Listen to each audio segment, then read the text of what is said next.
For edge repair, you will need the following tools.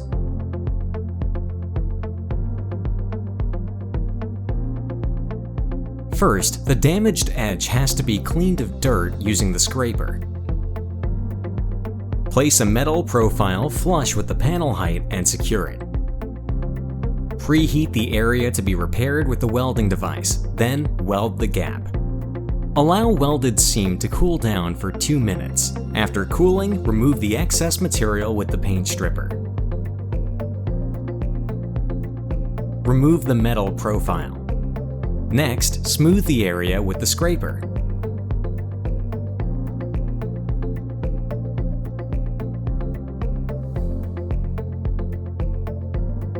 Strip the repaired area with the paint scraper to achieve a smooth surface. This way, the alkus solid plastic panel is repaired and ready for use in just a few minutes.